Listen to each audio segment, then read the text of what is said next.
recommendation to the town council on the sketch plan application. The proposal, as I noted, is a 16-unit project consisting of 16 two-bedroom units.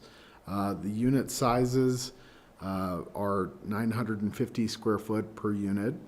The units have 2 bathrooms in each of the units. There's a full bathroom and a 3/4 bath, as well as laundry facilities that are proposed in each of the units. The units have individual decks of at least 50 square feet, as well as exterior storage. You can see the exterior storage units on each floor that are exterior to each of the units. And then the parking is partially under the building and then partially surface parking on each side of the building, as you can see in the site plan that's in your packet. There are 40 off-street parking spaces that are proposed to be allocated for the project, which allows for 2 parking spaces per each unit, as well as additional guest parking to satisfy the town's code parking requirements. The building will also have an elevator for convenience, as well as to meet the ADA requirements for the units. Additionally,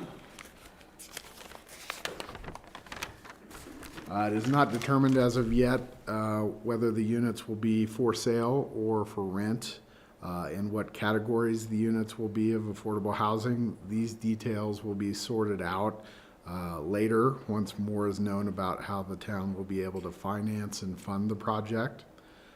So that's included. In the staff memo, staff has identified a series of discussion items for P&Z to consider as part of the sketch plan review. The first being consistency with the 2020 master plan. The site is in the town's urban growth boundary, and you can see it here. It's located right here. It's designated as community facility with an affordable housing overlay on the future land use map. It also, the master plan has a series of goals related to the town finding creative ways to produce affordable housing, and staff believes the sketch plan proposal is consistent with these aspects of the master plan. And they're listed, the goals and objectives that the town staff believes these comply with in your staff memo.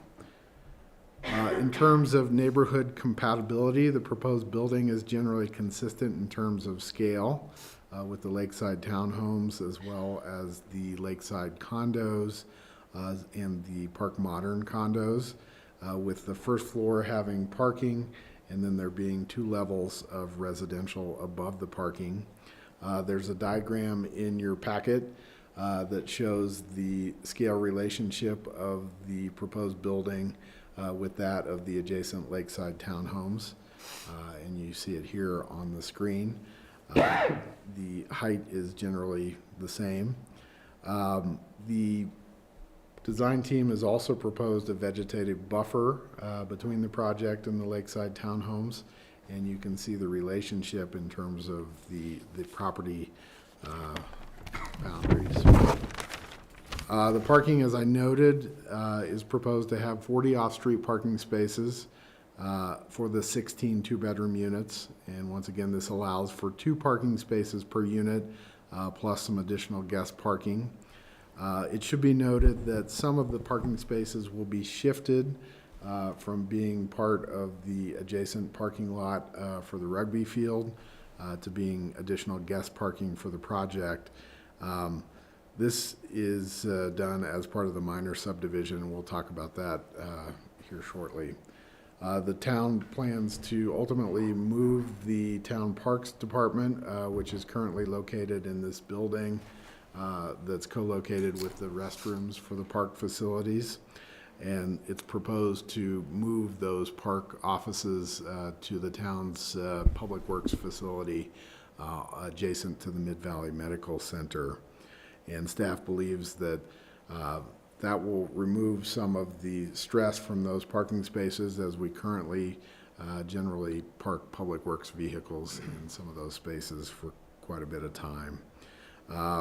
Staff finds that the parking meets the town code requirements in terms of the number of parking spaces.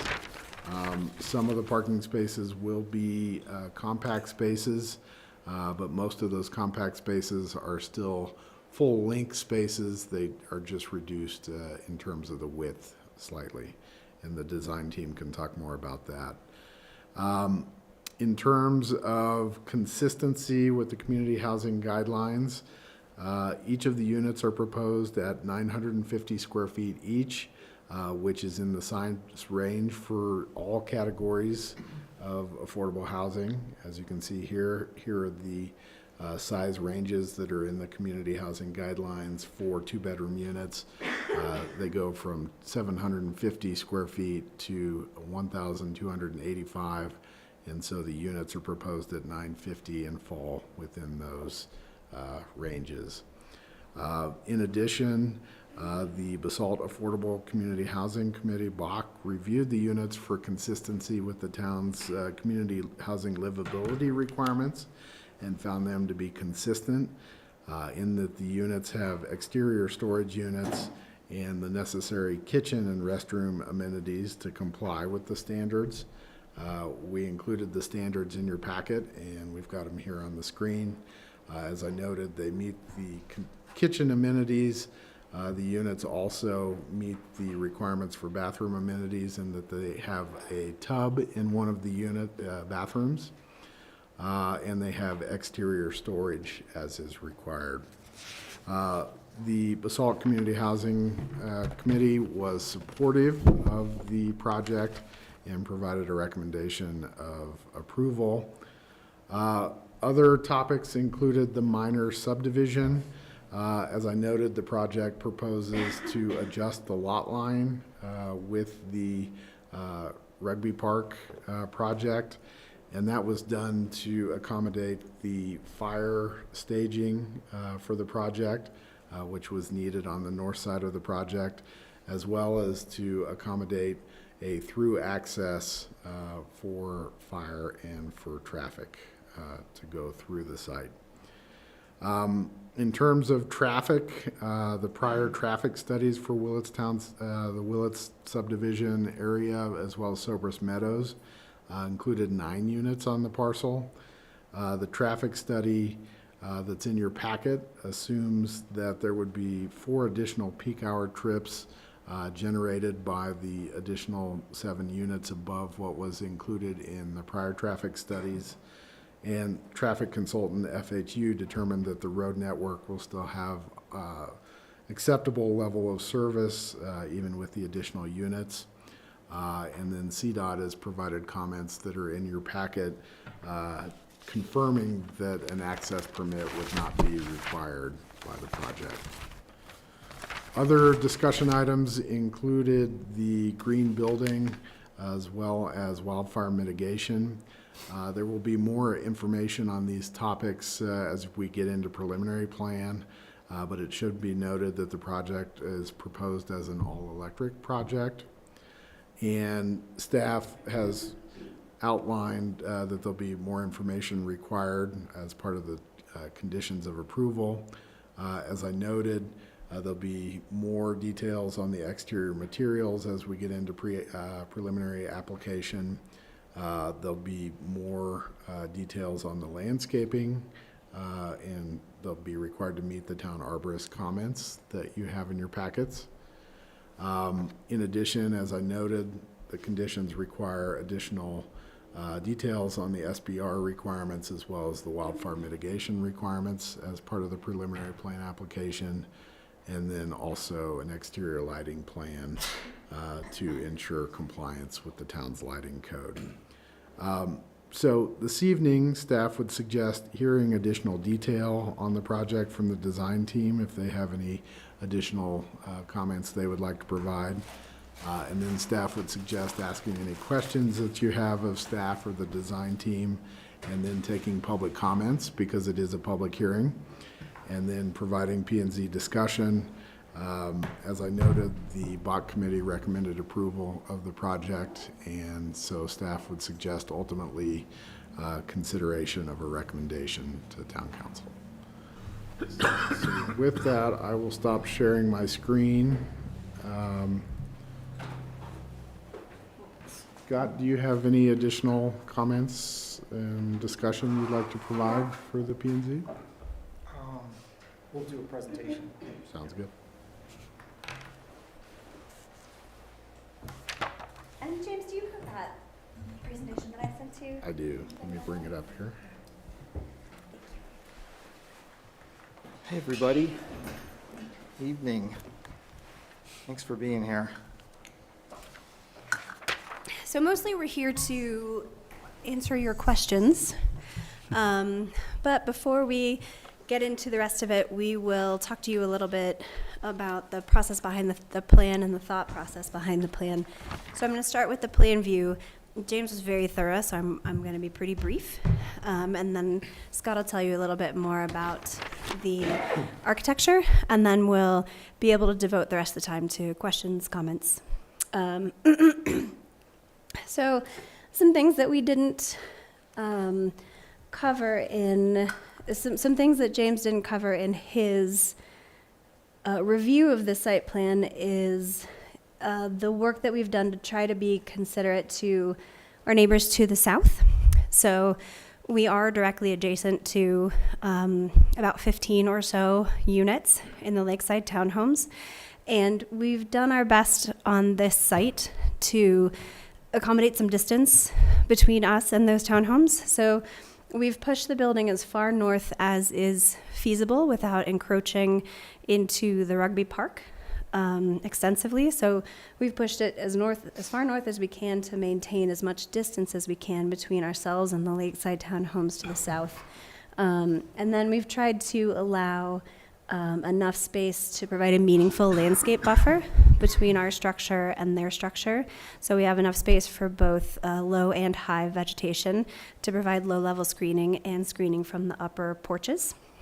And then we've tried to locate some of our open space, our community space on that south side of the building as well. So we really worked hard not to kind of put parking all along that southern facade. Really, those are the main things that James didn't touch on from a site plan perspective.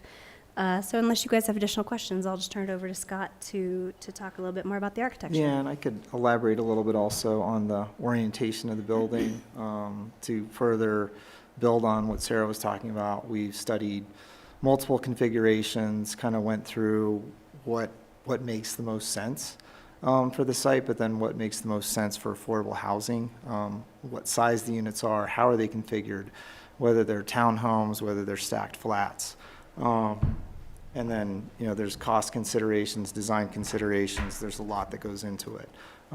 With the building from the onset, and a lot of the projects that our Z Group has been working on with different clientele, doing affordable housing and just housing that's more affordable, the modular component comes into it. So we've been researching it. We're now building it over at the BCC, Old Clark's Market. And with modular unit sizes, we're trying to use those as building blocks. It doesn't mean we're going to go there, but it's probably the best, most affordable option that's out there. And it limits construction time frames and as much time as on the ground, so it gets the project up in the air vertically faster and gets people occupying the units faster. So we feel that that's necessary to design with it. Again, it doesn't have to be built that way, but it's designed so it can be built that way. It's easy to convert it with the modular companies we've been working with. Again, different floor plan arrangements. We studied different arrangements with all surface parking, underground garage parking, different, whether it's 1-bedroom or 2-bedroom units, but in studying the Basalt master plans and then also with the new affordable housing guidelines, it was decided that for this project, we'd like to pursue the 2-bedroom option. We think those are the most flexible for this site, as well as for filling the gap of what the need is right now. There are other affordable housing projects that the town of Basalt will be doing. They'll probably have a different mix of units, but for this lot, we thought that the 2-bedroom configuration made a lot of sense. So with that, the brown box that's shown, obviously, it's at an angle. So we kind of in working, like Sarah was saying, with the lakeside townhomes, we did a lot of site studies, like should it be parallel with them? How should it go? And what we thought through is, well, with the most efficient on the site is to angle it with the road. It goes pretty much in coordination with the parking that's already there on the rugby lot also, with that alignment on East Valley Road. And what it also does is with the lakeside townhomes, as it diverges away from it, it gives more open space to it. So we felt that that's the best use of the site. It's going to have the least impact on the neighbors with the configuration and density that we're doing. So we're again, as Sarah said, we're trying to be as thoughtful as we can. But land is precious. We know that. And we have to put affordable housing where it's important. We think this is a great site. It's close to transportation. It's walking distance, bike path, electric bikes, pedal bikes, what have you. So it's an amazing connected space. You can bike to the grocery store. You can bike to restaurants. We all know that. And we can walk to the bus stop that's right down by the Mid-Valley Medical Center. So perfect place for housing to be. As we know, I think all inhabitants in Willits love it over there. It's a great neighborhood to be in. So with that design, we came up with a floor plan that again had 2 units facing the lake. So those are 2 units on that side. And then the other units would be stacked above the parking. So this kind of gave us that mix. And let's go to the next slide, James. So these are just the basic floor plan configurations with the floor areas. This is kind of our dollhouse view looking at it. So again, we wanted to maximize livability. So we've kind of worked through different floor plan schemes and came up with this as far as having a wonderful sense of entry, a good living room, dining room, central element. That's one modular box. And then the 2 other boxes are bedroom units with bathrooms. So we think as far as a family goes, this is a very livable unit. It's about 950 square feet. Has washer, it meets all the Bach requirements for livability, and they're going to be amazing. So we're very excited about that. Let's go to the next floor plan, James. Thanks. On grade level, orientation-wise, we can see the arrows that go up and down as we have the pass-through, drive-through aisle. So again, looking at the site and looking at how the parking works is as we enter the site from the south and come into it, we have some surface parking. That's also the main, one of the main firefighting entrances to come in from this side. Ambulances can go under and some small trucks, but the ladder trucks would not be able to pass under. Those need a lot taller, which would increase the building height. But cars can go in and out, and we like the access of using the rugby parking lot. Again, that's a town-owned lot, and at the nighttime when the residents are here, they'll be able to go in and out as far as guests as well, and use that parking for guest parking. Inside, we'll have the ADA parking spots, as well as other assigned parking spots for some of the units. The electrical vehicle charging, per the new codes, working with the fire department, will probably be outside of the building. They're finding a lot of dangers with putting them underneath the buildings and inside. We have to increase the fire sprinkler capacity and the amount of water that it takes to extinguish those. So we'll be all rewriting the code in regards to that for safety. So just so as people ask, that'll have to be probably outside most likely. Otherwise, it really increases the water pressure and the water main size. It's substantial. This will be a fully sprinklered, fire protected building, NFPA 13. So we'll have a fire separation between the parking and all the residential units. We'll be working on these 2 units. As far as the entrances, I think they're going to need kind of the most sense of entry because they're in the parking garage. They're convenient. What we have to figure, what we're going to be working through is just making them a little bit more, giving them that sense of entry, maybe some internal screening from the parking. All the parking garage, we have screening elements on the outside, again, to shield from that, the lights that would be kind of coming out as people are head into the parking spots. So we feel that should be a nice visual buffer as well as a headlight buffer. On this side, facing the lake side, the grade slopes down, and also on this side of the building, there's a small little site wall, and so actually the cars, the surface is a little bit below the actual finished site grade. So the parking is semi-sunken, call it a foot and a half down. So it's down a little bit, which helps as well. On the north side, we're at grade, because that's just because the site slopes from top to bottom, it's higher, and then from right to left, it goes downhill towards the lake. That's where these units on the left side are kind of stepping down the hill. We're working on how the grade and how that finishes out to minimize the impact of that, the visual impact. To meet the code, meet the fire access as well as ADA requirements and visitation of an elevator, as well as we've got a fire room on the right side as well for water entry, firefighting amenities. Again, these two units would have their storage kind of in this area there. Let's go to the next level, please. Second level, so we're up above the parking garage. Again, we would have 2 units stacked facing the lake. Then as we go into the middle, we have the T-shaped corridor, which goes 2 more units on the north, 2 more units on the south. And then as we go to the far east side, we have 1 unit there. And then again, towards that stairwell, as James said, we have all the storage units down in that hallway. Next level up, please. Similar floor configuration, just stacked up. So same units. We'll go to the next floor.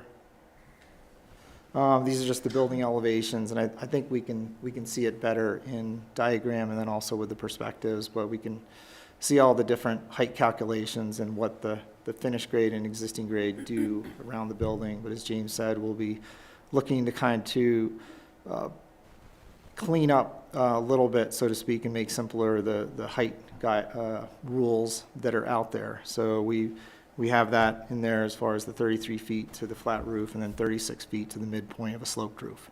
So we have some sloped roofs over the living areas, trying to articulate the top of the buildings. The top of the buildings will also have a lot of solar on top, so we do like the flat roof for the main areas, but we know we want to add a little bit of shed and sloping roofs to keep in context with the vernacular of the adjacent projects and just the neighborhood in general.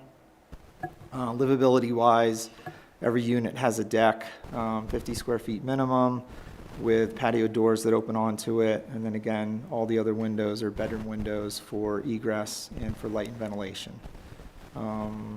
Corner units will have some extra light on the corners again to articulate that. We've kind of worked hard to figure out how to work with materials that are affordable, fire resistant to meet the new Basalt wildfire code. So we'll be working through all that as well as the screening elements. Let's go to the next slide. And let's go to 3D. The building section, sorry. So in here, this kind of diagrams out what the grades are and how it affects the immediate adjacent Willits townhomes and how those were calculated. We can see that the maximum ridge height on those is about 39 feet. And then we can see they have a different way of calculating heights. But again, they are 3-story townhomes. They're designed very well. They live really well. But the roof forms that are there, the way that the units are within the roofs is a very expensive way to build. So we'd like to try to keep it to stacked boxes, and then we can articulate the top as we've shown. Next slide. These are the rendering view perspectives. So again, southwest 3D view. So this is from the lakeside townhome, kind of the immediate units. I'm looking at the unit there. So it's on a little bit of a downhill side view. And then southeast 3D view, kind of as you're coming down the sidewalk, looking at it. Again, with the garage entry, with 2 units above it, the stairwell on the right, elevator shaft over there, and our surface parking. And that would be our kind of fire truck drive aisle on this side. Next slide. Other side of the building, let's see, starting in the top right, northeast 3D view. So this would be kind of walking to the path from Willits proper, walking down towards the medical center and towards lakeside townhomes. That's the vehicle entrance from the rugby side of the parking. Again, screened parking down below, 2 stacked units above. The view to the left is kind of a view just in perspective, seeing the lakeside townhomes in the background. So similar size and scale, we feel, in character. Down below, we've got, bottom left is the northwest 3D view. So kind of walk from the rugby field and then walking down the sidewalk, we would get this kind of view perspective. We can see that the site does slope down, so we'll have to kind of do some visualization and site landscape to, again, make it feel one with the neighborhood, and try to keep down the mass and scale by using some landscape elements to help buffer it as well. And then this is just a closer up view, that similar view, but with the lakeside townhomes in the background. We'll be able to see kind of that, the townhomes that stack across that. And then the pedestrian path kind of goes downhill, and then those units end up sitting up on top of some stacked site grades as it goes down and around the lake. That's pretty much our presentation on this, and we are happy to answer some questions and get some feedback. Thank you. Open up any commissioner questions. Bill? Yeah, I have a few questions.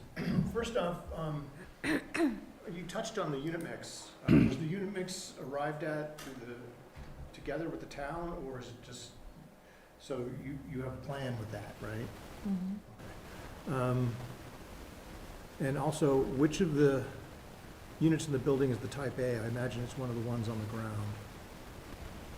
Okay. Hasn't been decided yet. We'll see where the project ends up, but yeah, most likely, that would make the most sense. Okay. I mean, we have to disperse them equally. That's most justified and kind I of think inclusive. you only need one. Right. The storage up above looks to be in conditioned space. Is that so? Yeah, it's in the hallway, so So it's in the hallway. It's not like semi-conditioned. outside, because it looked like the stairway is kind of open. to It's the not outside. outside. Closer to you, please?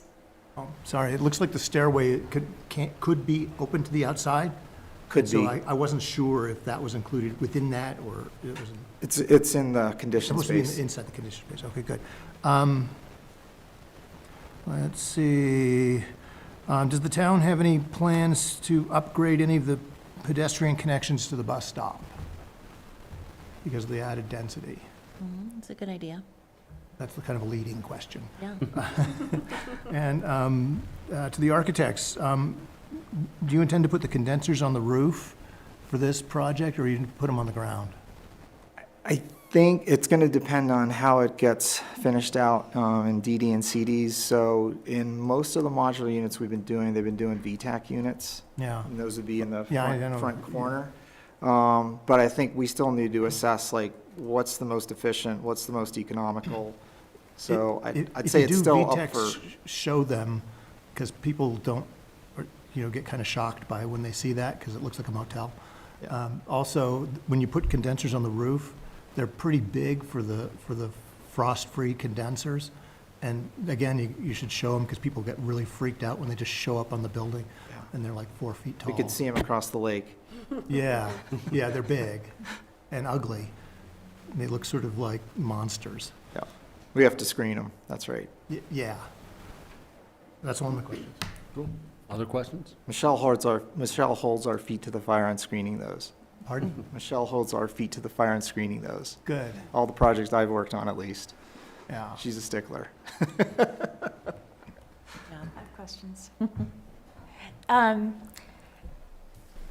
So I was also going to ask about the size mix, 2 bedrooms versus other types. Is it possible to get a little more insight into that decision-making process? Sure. So the town recently completed a housing needs assessment study, and based on our existing deed-restricted units in town, which are just under 400 units, those are majority 1-bedroom units. So there's a large need for 2-bedroom units. And, I think, as we know, not every project can fill every need. So this is a spot for the 2-bedroom units. Across the way at Parcel 9, which is the affordable housing mitigation required for lakeside townhomes and Lake Modern, there are going to be 42 units there, and those are a mix of 3-bedroom and 2-bedroom units as well. And then as alluded to, there's a future development plan for parcel 2E across from Takah. Okay, thanks. Mm-hmm. And then I also wondered, these are going to be rental versus ownership, is that correct? We haven't decided the Oh. rental versus ownership yet. Okay. That's going to be based on our financing source. But currently in town, of the just under 400 units of deed-restricted housing, almost all of it is rental. And then because that hasn't been decided yet, is that why I'm not seeing a category attached True. to the units? Okay. And then just one quick question for the architect. In the sketches, or I guess in the dollhouse view, it looked like one of the bedrooms does not have a closet. Is that correct? Bring it back. It has a up, yeah. closet, yeah. Just a minute. The primary bedroom has a walk-in closet, and then the smaller bedroom has kind of a millwork piece closet. Oh, that, okay. Yeah, that little, yeah. Okay, So it's shown as more of like a millwork piece closet, yeah. got it. Is that, like if if there were two roommates sharing, is the idea that they would just share that one big walk-in closet, or doesn't seem like a very No. equitable So- distribution of closet space? Well, for a family with kids, this would be typical that Yeah. we would actually design for a mid-price unit as well. That would be a millwork piece, so it's about it's like 6 feet closet, for a child. So it'd be your standard closet, but instead of showing it in drywall, we're showing it as a millwork piece, so we can kind of keep it a little bit less deep, take Okay. up less floor area. Okay, thanks. That's it. And there's still room for dressers and, they could add to it as well. Several questions, actually. I want to echo Bill's point here to improve the connection to the bus stop. Anecdotally, the Lake Avenue connection there, is a step-down curb.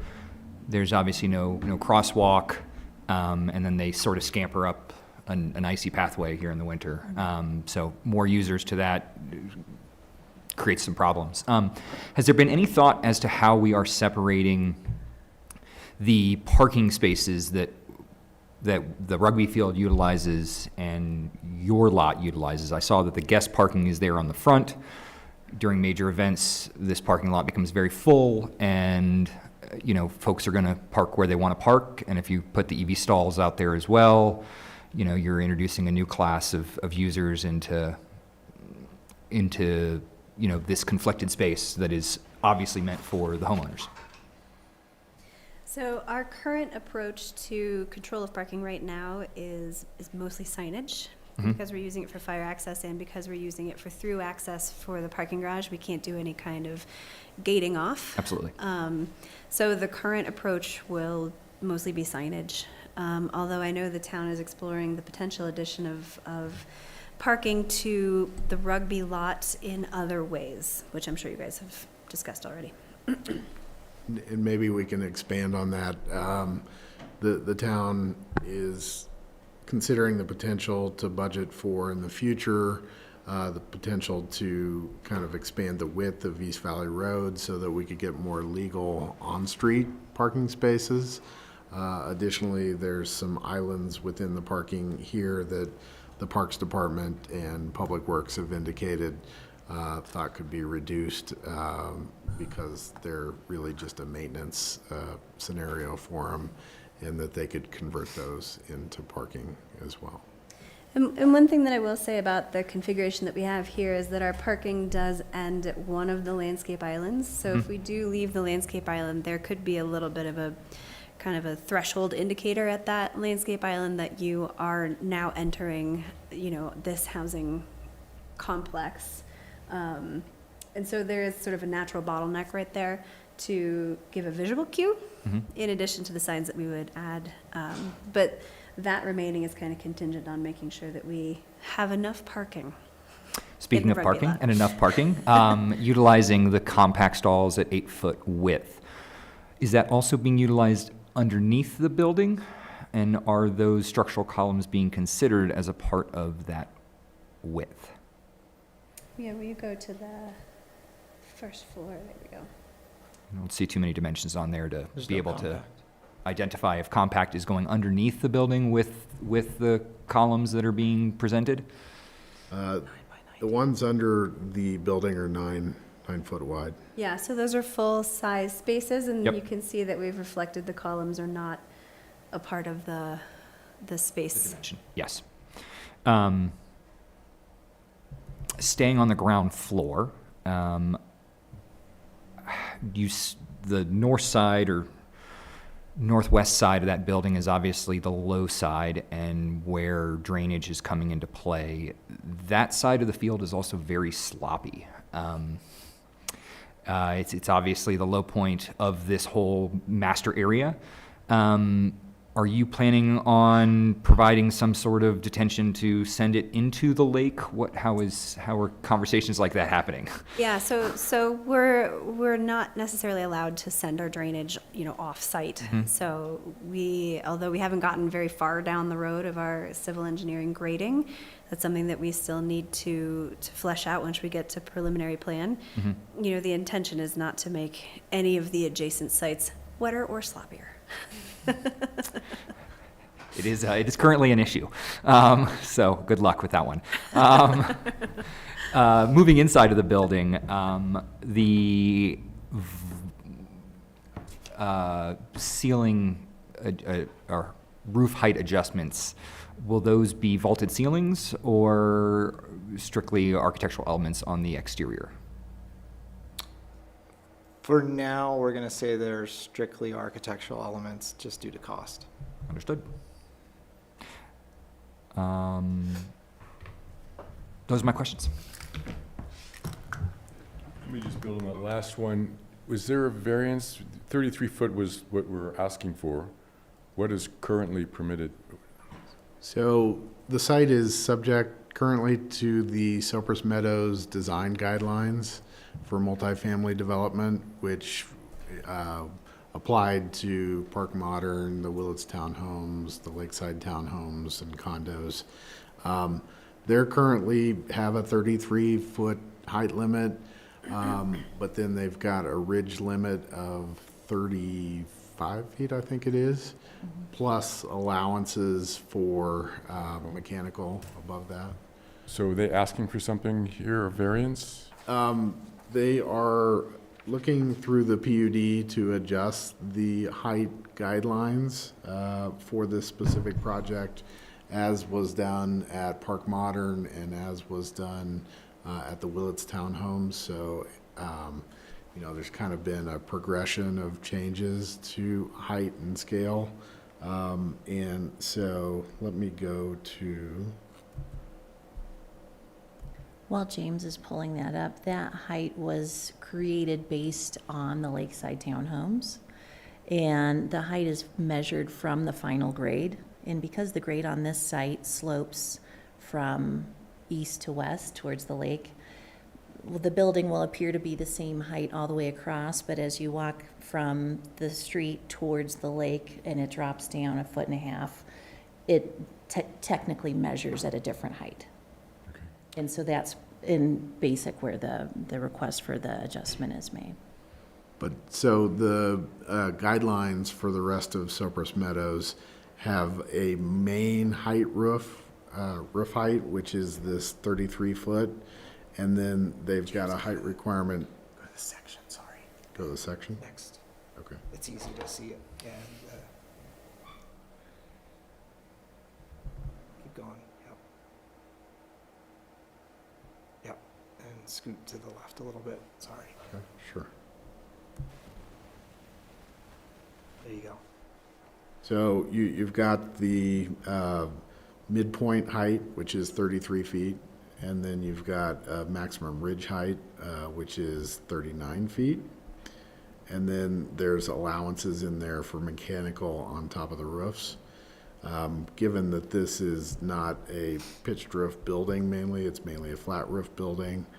The flat roof is at 33 feet, And then the sloped roof maximum is kind of irrelevant because you just have minor elements that are sloped roofs. And so we've got a maximum of 36 feet to the top of the sloped roof.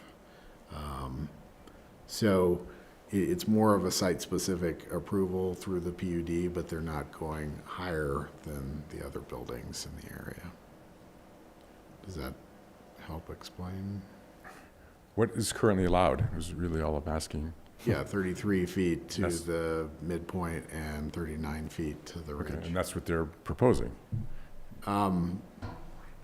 They're gonna meet that, yes, but Okay. they're still asking for mechanical above potentially. I think that's all I got. All right. Just one quick question. The compact parking spaces, they can still fit a normal-sized car, correct? Or will they be restricted to compact cars only? They probably will be signed as compact cars because they are narrower than a regular, parking stall. So if you're trying to fit your, F-350 in there, it's going to be pretty tight. So they probably will continue to be signed as compact because of their width. But if you're not trying to fit the biggest of cars in them, they will still be a comfortable parking spot. Okay. They're 8 feet versus 9. For, most mid-sized cars, that works pretty well. For a full-size truck, it's pretty tight. Yeah. If you had 2 cars back, next to each other, it'd be pretty difficult to open the doors, but it's possible. Not recommended. But these compact spots as well, to notice, they've been changed recently due to our meetings with the fire department, so they're longer than normal as well. They're 19 feet. So, versus the yeah, they're compact size. the same length as a normal parking spot, but they're just slightly narrower. The fire department wanted them longer so that people would park in more and try to keep that aisle more clear so that the fire trucks, if they have to get in there, there's less chance of them having to damage the cars by putting the arms down when they have to put the ladder truck.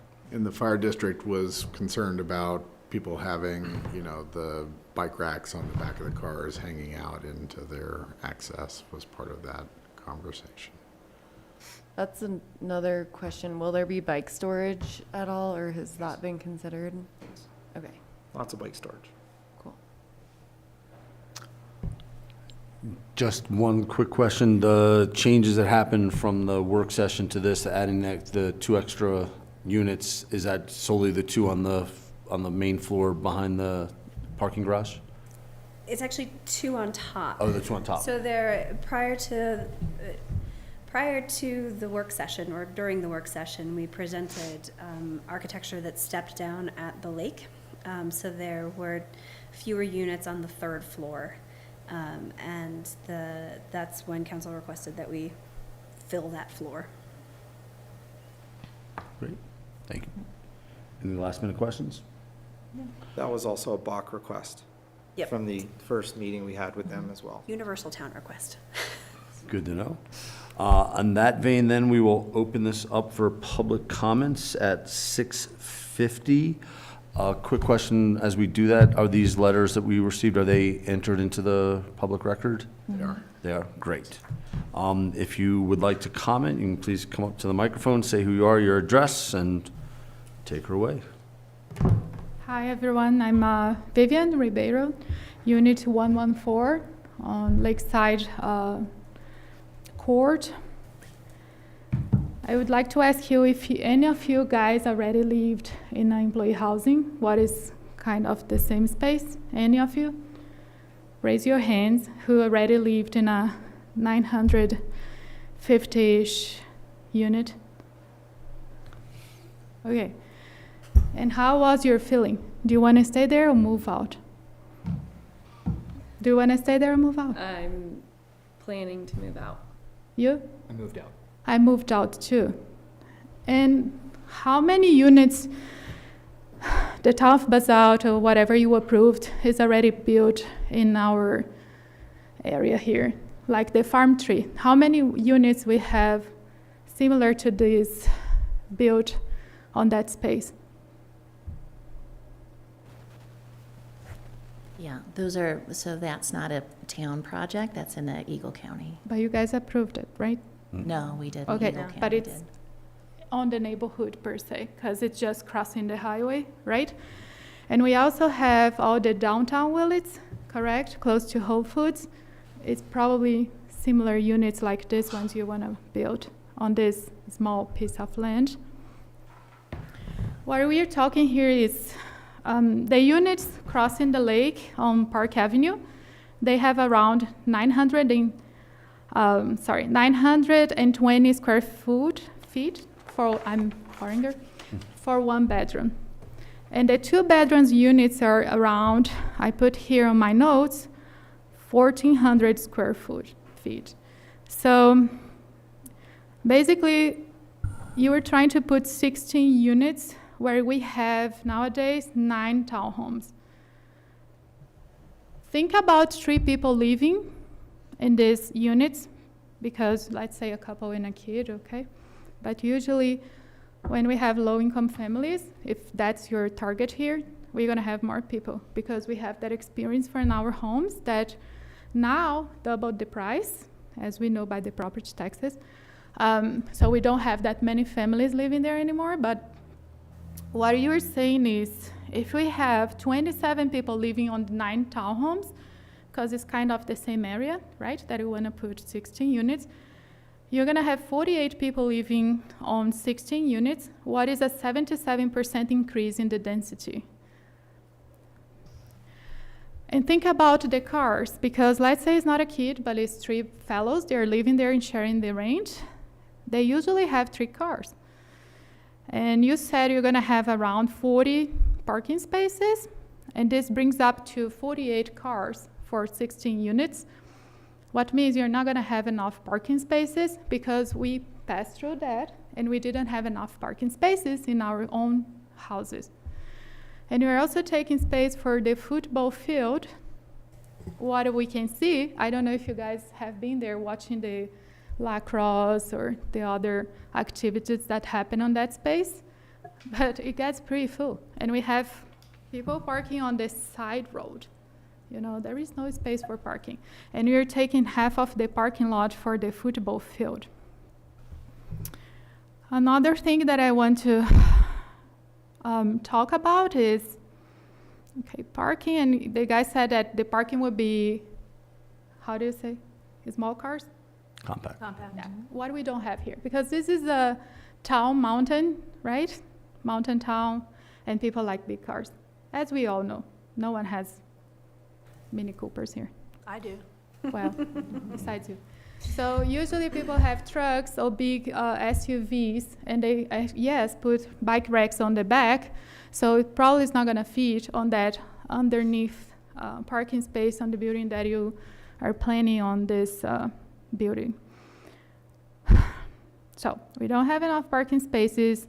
Actually, you were saying this will be fitting the neighborhood, but if you think about increase of 77% in density, and tell me one of these units over there, Lakeside Townhomes, Park Avenue, and the beige condominium that I don't know the name, but passing the townhomes, we don't have that density at all in any of these places there.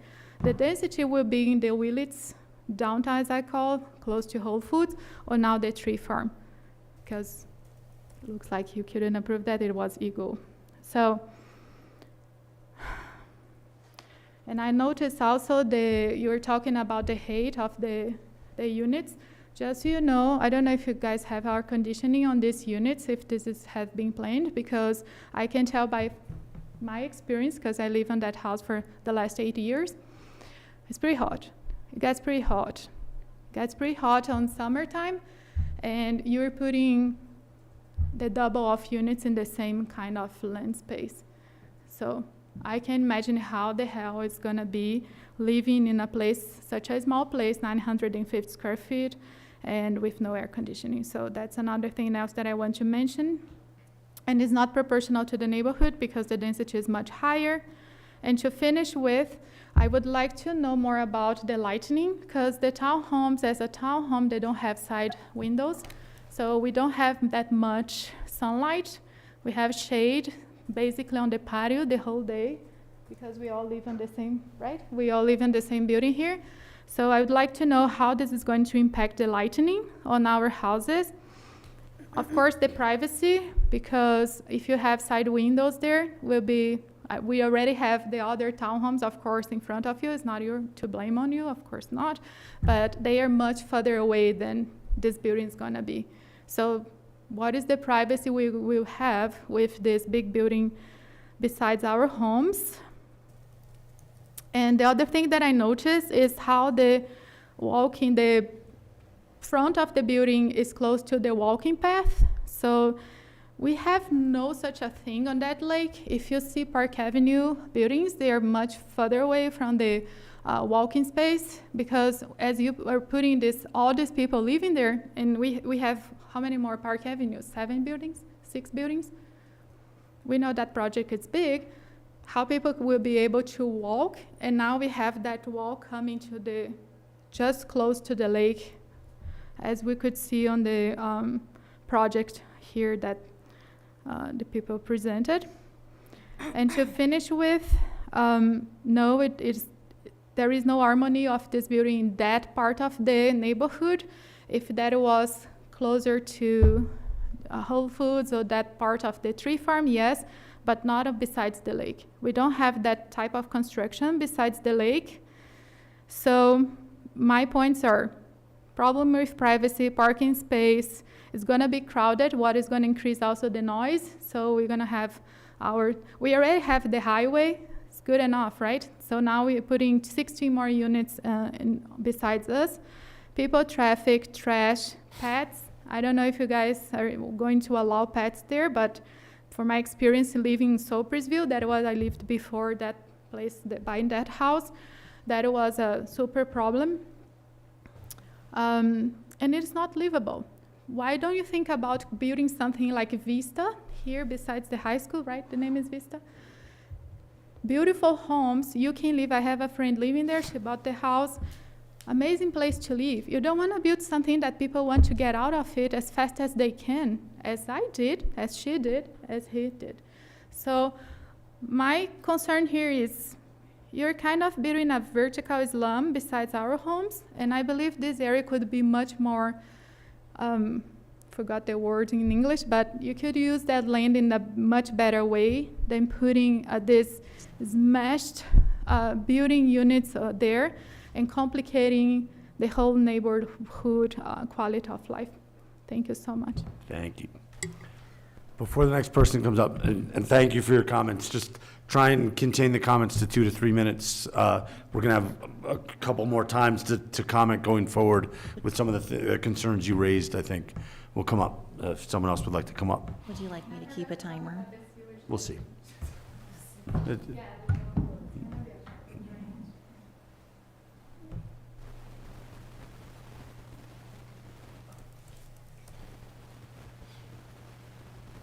If no one else would like to speak, we will close the public hearing at 7 o'clock.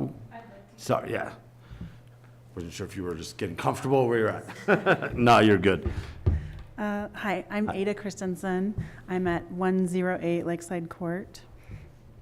And in general, I'm very supportive of affordable housing.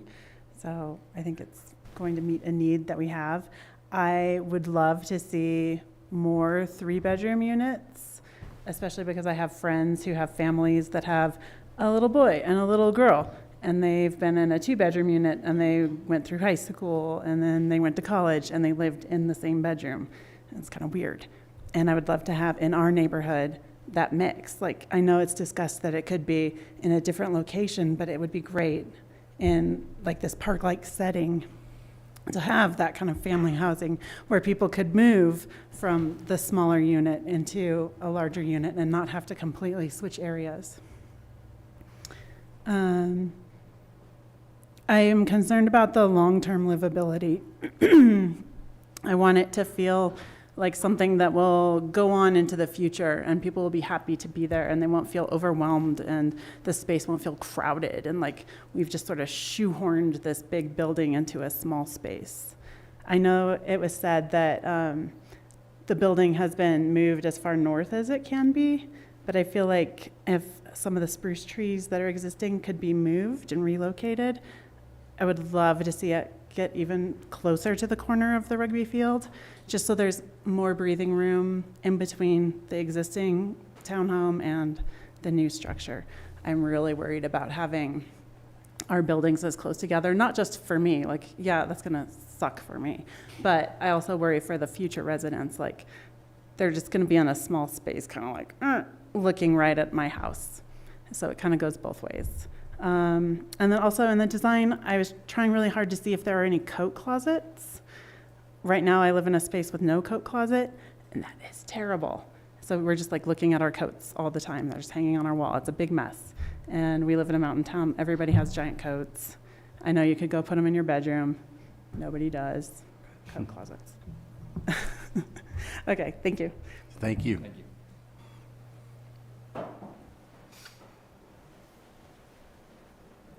So my name is Susan Northleaf, and I live at 104 Lakeside Court. And I just want to reiterate that I agree, livability, and I want us to be not penny wise and pound foolish. In other words, build something where we're going to be able to keep people who will stay here for a long time as employees, because employee turnover is costly. And so I reiterate livability, and I think that that means some 3-bedroom units. I also think that we should have mix, not have this section 2-bedroom units, downtown Basalt 1-bedroom, someplace else 3-bedroom. Let's have a mix, because you get a mix of different kinds of families. Thank you.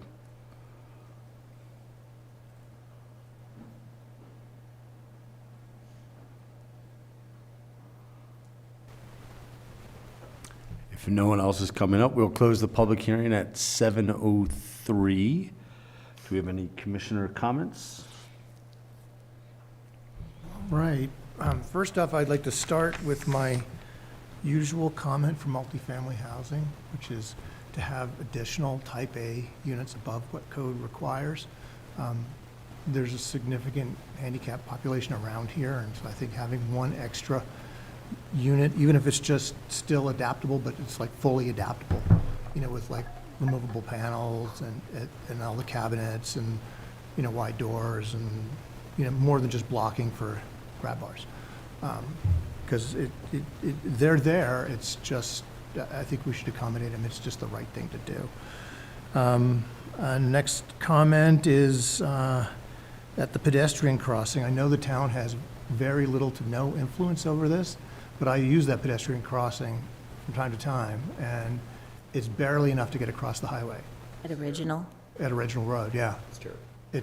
It's really scary. And, you know, it's just a matter of time. I swear. Even on a bicycle, sometimes it's hard to get across. So, but I know CDOT is not real amenable to those kind of conversations. And sometimes the Right. lake freezes. Yeah. So anyway, that's one comment. Also is if on East Valley Road, if we could consider, even before we do any modifications to the road, to have like a painted bike lane there. There's something that sort of looks like one, where these like swoopy white lines, which I don't know exactly sure what those are, but they may denote really skinny parking spaces. But yeah, you know, and I know when there's a game, someone will park there, but for most of the time, no. And so it would be easy and relatively cheap to do. Let's see. I know that this is part of a carefully considered unit mix with the town, but in all the affordable housing projects I've ever done, going way, way back, the 2 bedrooms and 3 bedrooms were always the hardest to fill. Even though people say that's what they want, and the community says that's what they want, they always languish to the very end, and sometimes they're broken up. So just keep that in mind, but, you know, I know you guys have a big plan, so that's part of that. Also, I thought it would be wise to consider triple glazing or laminated glass on all of the highway side windows. I just finished a building right adjacent to the airport, and that did help quite a bit. and wasn't too awful expensive, but it makes the livability of those particular units much better. Because I did another one right next to I-70 in Glenwood, and we didn't do that, and it was a very bad idea not to do that. It gets really loud.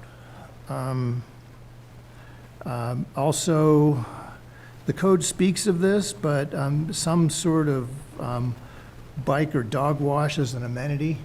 It's right next to the lake. There'll be muddy dogs. But you may not allow dogs, but still, having some thing like that, or like a workbench, to work on bikes, that kind of thing. Code does speak to that. And I do want to say something about modular. I hope you guys can do it. I've been doing affordable housing here since I got out of graduate school in the late 80s. And every project has been designed to be modularized, and not one has been. So I wish you the best of luck. Building a Good. factory in Rifle right now for Habitat. Good, good.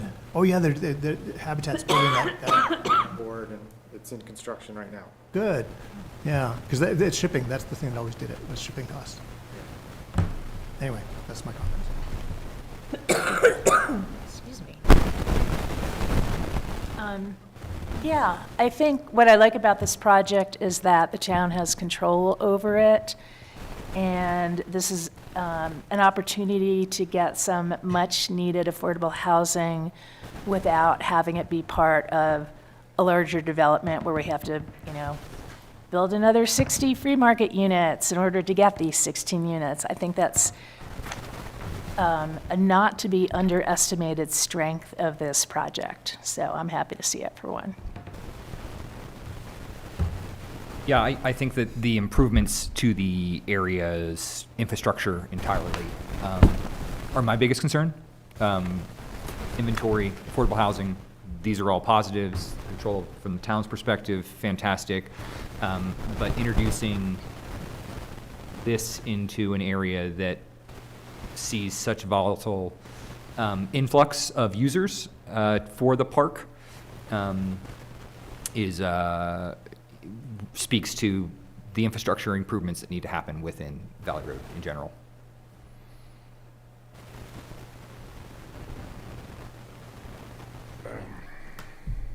Obviously, I see the deficit in affordable housing that we have. This project feels to me like you're trying to put 10 pounds of goo in a 5-pound bag. And it's just, it brings to the parking, it brings to the, I'll drop it up for 150, so it's hard to get in an 8-foot parking spot. The 2-bedroom units, I don't know, I guess I'll trust Bach on that one. But that seems more their purview. Putting more people crossing the highway, as Bill said, scares the heck out of me. I was on council when we spent $6 million to put an underpass here so we wouldn't have people crossing the highway. So housing near mass transit is great, but when that mass transit is on the other side of a 6-lane highway, it scares me. I agree with Bill on the ADA component. I'm sure adding another unit can't really hurt.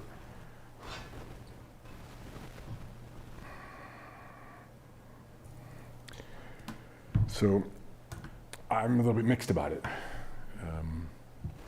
If it were smaller and worked better in that space, I wouldn't have any reservations, but as it's been presented to us, all right. I would agree that I have some concerns around the long-term livability of it, but that being said, I'm hopeful it creates a good starting point for some people in smaller families. The air conditioning point was a good one. I assume there's going to be air conditioning. Yep, okay. Yeah, that's all. Sorry, Eric, 1 second. Michelle and James, has any financial performance are being worked on, have been worked on, that looks at this mix that we're discussing? Yeah. Great. I echo the concerns. I'm generally in favor of the idea of doing the affordable housing. it does, to Rob's point, it does seem like we're throwing a lot into a small space, and trying to shoehorn it in there. I don't have an issue with the size of it. The mix, again, trusting that there's a larger plan out there, I can agree with that, kind of thing. I'm not worried about an 8-foot versus a 9-foot parking space as an issue for this development or not. And 950 feet of affordable housing in this valley is great housing as far as I'm concerned with the way prices are. So from that perspective, I think it's very viable. So that's where I'm at. That being said, we've made our comments, we've asked our questions. This is the first of 3 steps. Do we have a motion to move this forward? I'll leave it at that. I'll make the motion to recommend this as shown to council with addition of our comments for just general. Second. A second. Do you want to take a voice vote or? No, you can do, we can do an all in favor. Okay. All in favor? Aye. All opposed? Great. Motion carries. Excellent. Thank you, everybody. Thanks, you guys. Thank Great you. feedback. I really Thank you, appreciate guys. it. Oh, also, architectural team, good job making a shoebox look better than it is. It does. From a massive perspective, very nice. Thank you. I do appreciate the design. I thought it was very thoughtful. You know, this, He's been in front of you before. He knows what was coming. no, I was critical of the last one, and this one, you guys did a great job. It's not easy, yeah, it's, No, you know that. It's Especially hard. within budget constraints. Yeah, You guys We- did an awesome yeah. job. Thank you. thanks, you guys. Thank you. Last item on our agenda then is commissioner comments and staff updates. All right. Well, the town has just entered into a contract with Design Workshop, who's going to be working with us to fulfill several of our affordable housing initiatives, including a deed restriction incentive program, an ADU program, updating our mitigation rates for commercial and free market development, and looking into how to have a potentially long-term funding source for affordable housing initiatives. So, A long-term what? funding source. Funding resource, So that's underway. We just had our kickoff meeting last week, I think. So lots more to come in the affordable housing realm. What else is happening here? What else? We're likely going to be looking at code amendments related to natural medicines, similar to when marijuana was legalized previously. We had to do code amendments to reflect it, so P&Z will be seeing code amendments on those shortly. The first store just opened, right, in Denver? I believe so, yeah. I think I read that. Yeah. So that will be a topic for consideration. And I got another one. go for it. It's hard when we're the applicant and the team. BPAC, the Basalt Public Arts Commission, we are going to be rolling out an arts consignment program. So we'll be first looking to place art pieces on more marble blocks on Midland this year. And then next year, in 2026, we'll move over and have some locations in Willits and kind of build on that. So that's kind of exciting coming up. And I think that's all we have for now. I have one comment. This may have been brought up before because I missed a couple of meetings. I really love the Midland street design. It's really, I think it's working great, but I was kind of surprised to see the quantity of bollards, which sort of ruins the Warner effect. And I was wondering, is there a code requirement that makes that be so many of them? I think it has something to do with the width of vehicles not being able to travel through them. Okay. Yeah, we tried. The metal rail fencings around by retention islands don't help either, I think, too. Those are temporary, I think. I mean, they certainly look temporary. I was going to ask, is there, when are we planting in them? What's the strategy for the Yeah, the well, I completion? mean, you know, with, this has really been a very light end of winter, Yes. so it makes it seem like we're waiting, but we really have always planned in the fall, in the spring, to plant those. And we want to keep the visual cue up so that people don't accidentally drive into them until the plantings are tall enough to be seen. So those will remain through this summer is what you're, through this growing season? The exact time is to be determined. It depends on what gets planted in there. Okay. But also what will be coming notably in March, I think we're on schedule for, are the street lights and the catenary lights. So that will help significantly downtown. So are all the lawsuits about that resolved, or are they still going on? Good answer. Okay. I think the bollard socks look nice. My kids liked playing with them. The bollard socks are pretty good, yeah. Yeah, that is lipstick on a pig. Yeah. They'll leave soon. We'll have another round or something later on. And then but they'll get auctioned off as hats. something fun, who knows? Mhm. That's a nice, But all in all, I think it looks great. Thanks. And it's much, much more accessible than it used to be. oh my God. Yeah, I can say I've never seen, in my 15 years of living here, I don't remember seeing very many people with wheeled accessibility cruising around downtown, and it's been a notable adjustment. Yeah, because they're there, and if they can get around, they will. Yeah.